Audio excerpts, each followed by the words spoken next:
kumikilos, hindi lang puro pangarap. Maraming tao ang nangangarap ng magandang buhay, pero ilan lang sa atin ang kumikilos para abutin ito.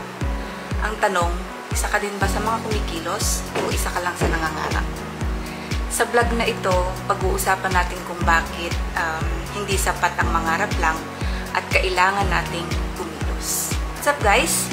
Panibagong araw, panibagong kwento. My name is Neri at sa mundo ng pagnenegosyo, sama-sama tayo. Wait lang, bago nga po pala tayo mag-umpisa, may quick kwento ako.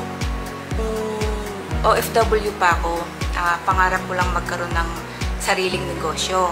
Lagi kong sinasabi sa sarili ko na balang araw, magkakaroon din ako ng sarili kong negosyo. Kahit ano, basta sarili kong negosyo. Ganon.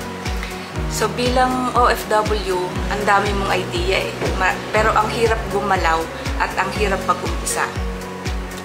At dumaan ang mga madaming taon, puro plano lang, puro pangarap lang, wala namang nangyayari. Hanggang dumating ang panahon na nandito na ako, hindi na ako OFW.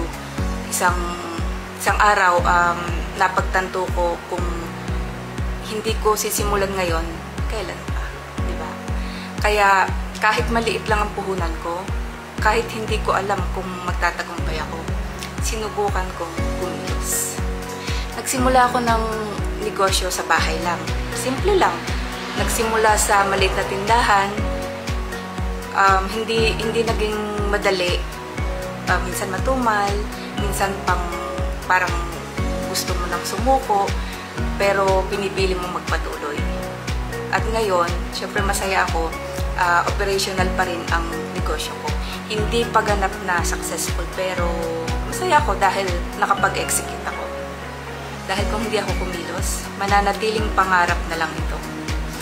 Kaya, kung may pangarap ka, wag mo nang ipagpapabukas ang pagkilos. Hindi mo kailangan maging sigurado sa lahat. Ang mahalaga, magsimula ka. Okay, reality check tayo. Maraming nangangarap ng success, pero ilan lang sa atin ang gumagawa ng action. Ito, di ba? Maraming mga excuses tulad ng wala akong pera o kaya saka na wala akong oras. Meron din nagsasabi na takot ako mag-fail. So yung mga ganong excuse ba, ang dami-dami. Ilan lang yan sa sample.